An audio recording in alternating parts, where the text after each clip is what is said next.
તો કેમ છો મારા વાલા વિદ્યાર્થી મિત્રો, તમારા બધાનું ફરી વખત હાર્દિક સ્વાગત છે એક નવા જ વિડીયોની અંદર. તો મિત્રો આજે આપણે ગુજરાત પોલીસ કોન્સ્ટેબલની થોડીક વાતો પર ચર્ચા કરીશું. તો વિડીયોમાં છેલ્લે સુધી બની રહેજો. કોન્સ્ટેબલનું રિઝલ્ટ છે ક્યારે આવવાનું છે, એનું પોસ્ટ પ્રમાણે કટ ઓફ કેટલું રહેવાનું છે. તો મિત્રો બે પોસ્ટનું કીધેલું છે તમને, જેમ કે બીન હથિયારીનું તો જેલ સિપાઈ અને એટલે આજે ચારે ચાર પોસ્ટનું કટ ઓફ છે આજે તમને કહેવાના છે. આ વખતે છે એ કટ ઓફ ખૂબ ઊંચું જણાવેલું છે. શું ખરેખર એટલું ઊંચું કટ ઓફ રહેશે? ફાઇનલ રિઝલ્ટની તારીખ છે 27 તારીખના દિવસ. 27 તારીખ સુધીમાં તમારું ફાઇનલ રિઝલ્ટ આવશે. ને ખરેખર 130ની ઉપર કટ ઓફ રહેવાનું છે કે કેટલું રહેશે, બધી અપડેટની આજે આ વિડીયોની અંદર વાત કરીશું. તો ફટાફટ વિડીયોને એક લાઇક કરી દીજો અને ચેનલ પર જો ન હોય તો ચેનલને સબસ્ક્રાઇબ કરજો, જેથી કરીને જગતો દ્વારા કોઈ પણ અપડેટ આવે ગુજરાતમાં ફેઝ 2ની જે પણ પોલીસની ભરતી આવશે એની બધી અપડેટ માટે આપણી ચેનલને સબસ્ક્રાઇબ કરવાનું છે કે જે ભૂલતા નહીં. જીપી ઓફિશિયલ યુટ્યુબ ચેનલ અત્યારે જ સબસ્ક્રાઇબ કરી લેજો, જેથી કરી ગુજરાત પોલીસ ભરતીની નાનામાં નાની અપડેટ અને ગુજરાતમાં આવનાર તમામ સરકારી ભરતીની નાનામાં નાની અપડેટ અમે સૌથી પહેલા તમારા સુધી પહોંચાડતા રહે. તો સૌપ્રથમ પહેલા જે કટ ઓફ આવેલું છે મિત્રો, એના ઉપર કાલે મેં માહિતી આપી, પરંતુ એના ઉપર પહેલા હું થોડીક માહિતી આપીશ કે કેટલું કટ ઓફ રહ્યું છે. પછી ફાઇનલ રિઝલ્ટ ક્યારે આવવાનું છે એની માહિતી આપીશ, અને પછી ખરેખર કટ ઓફ કેટલું રહેશે એની હું માહિતી આપીશ. તો વિડીયોમાં આ પ્રમાણે મિત્રો આપણે વાત કરીશું બધી. તો મિત્રો અહીંયા એલઆરડી નું પહેલા તો અંદાજિત એક માત્ર અંદાજ છે કે આ કોઈ અંદાજ જે પણ બહાર પડેલ તો કાલ આના ઉપર મેં ફૂલ ડિટેલ સાથે ચર્ચા કરેલ. મિત્રો અહીંયા તમે એનો કટ ઓફ જોજો કે આ બિન હથિયારી પોસ્ટ માટે અંદાજિત કટ ઓફ છે મિત્રો. એ પુરુષોનું 133 થી 137 સુધી છે. જનરલ કેટેગરીના મહિલાઓની જો વાત કરું તો મહિલાઓ માટે છે અહીંયા તમે જોઈ શકતા છો એ પ્રમાણે જનરલ કેટેગરી મહિલા માટે 115 થી 120 છે, એસીબીસી માટે 131 થી 135 છે પુરુષોનું, મહિલાઓનું 113 થી 117 છે. આ કટ ઓફ નો વિડીયો બનાવેલો હતો, તો એના પછી ઘણા મિત્રોનો પ્રશ્ન એવો છે કે શું ખરેખર 137 સુધી કટ ઓફ રહેશે? અમારે તો ભાઈ 110 તો પછી 101 માર્ક તો પછી અમારે 100 માર્ક પણ ભાઈ નથી થતા. તો અમારું સિલેક્શન થશે કે નહીં થાય, કઈ પોસ્ટમાં અમારું સિલેક્શન થશે? આજે મિત્રો એ પ્રમાણે તમને ફિક્સ ફાઇનલ કટ ઓફ છે જણાવ્યું છે. આ તો મિત્રો આ એક અંદાજિત કટ ઓફ કોઈ એક જણાવેલું, પરંતુ મિત્રો એનો અંદાજ જે પણ છે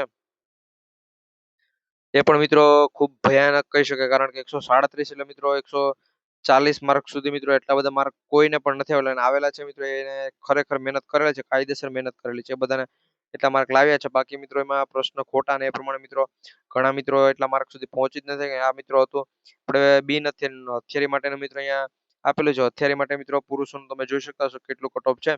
જનરલ કેટેગરી માટે 130 સુધી રાખેલું છે, 130 થી 133, જ્યારે પુરુષ મહિલાઓની વાત કરીએ 112 થી 115 રાખેલું છે. એસીબીસી માટે 128 થી 130 છે પુરુષોનું, અને મહિલાઓનું 109 થી 112 છે. ઈડબ્લ્યુએસ ની વાત કરવામાં તો 125 થી 127 અને 107 થી 111 છે. એસસી માટેની જો વાત કરું તો અહીંયા 124 થી લઈને 126 સુધી રહેવાનું છે પુરુષોનું, મહિલાઓનું 106 થી 107 સુધી. એસટી માટે 121 એટલે 120 મિત્રો. અહીંયા એસટી કેટેગરીના ઉમેદવાર બધા કટ ઓફ જોયું છે, પછી એ બધાનો તો યાર એવો રિસ્પોન્સ છે કે આટલું બધું કટ ઓફ ક્યારે પણ અંદાજિત હોય કે ગમે તે હોય ઊંચું રહી જ ન શકે, કારણ કે 120 તો યાર ફિક્સ ફાઇનલ કટ ઓફ રહેવાનું.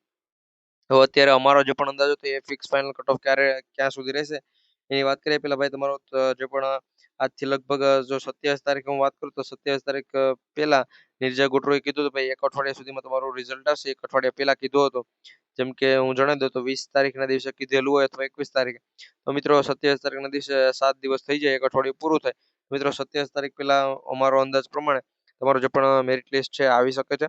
હવે મિત્રો આપણે કેટલા માર્ક હશે તો તમને સારી પોસ્ટ મળે, જોઈને આપણે અહીંયા વાત કરીએ મિત્રો આ પેજ પર જ કે ભાઈ કેટલા માર્ક હોવા જોઈએ. તો અહીંયા હું સ્ટેપ બાય સ્ટેપ તમને સમજાવું. પહેલા જો વિડીયો ચેનલ પર ન હોય તો ચેનલ સબસ્ક્રાઇબ કરી આ વિડીયોને એક લાઇક કરી દેજો, કે જેથી કરી આ વિડીયો તમારા બધા મિત્રો જોઈ શકે, અને શેર કરી દેજો જેથી કરી બધા મિત્રોને પણ ખબર પડે કટ ઓફ કેટલું ખરેખર રહેવાનું છે. તો મિત્રો આ જે પણ કટ ઓફ છે એ પ્રમાણે પહેલા હું બિન હથિયારીની વાત કરું. ભાઈ બિન હથિયારીમાં છે જનરલ કેટેગરી માટે કટ ઓફ કેટલું રહે? જનરલ કેટેગરી માટે પુરુષોનું કટ ઓફ છે વધીને 117 સુધી રહેવાનું છે. મોસ્ટ ઓફ ગમે એટલું તમને શું કહે કે થાય ઉપર નીચે તો 117 સુધી રહે મિત્રો. નીચું જાય તો આનાથી ઓફકોર્સ નીચું રહેવાનું છે. અને મહિલાઓની વાત કરીએ તો 111 પ્લસ માર્ક હોવા જોઈએ મિત્રો. 3 એકડાની ઉપર માર્ક હશે એટલે એનું સિલેક્શન થઈ જશે. અને મિત્રો આગળ હમણાં મેં તમને બતાવ્યું તો એમાં તમે 137 સુધી અટકેલો છે. કેટલો 137 સુધી કટ ઓફ અટકેલું છે જનરલ કેટેગરી બિન હથિયારીમાં. તો મિત્રો અહીંયા 137 ને ક્યાં 117 મિત્રો, કેટલો બધો ડિફરન્ટ તમે જોઈ શકો, કારણ કે મિત્રો એ 137 વાળો જે પણ કટ ઓફ છે એમાં ચોખ્ખો લખેલું છે કે આ અંદાજિત કટ ઓફ છે.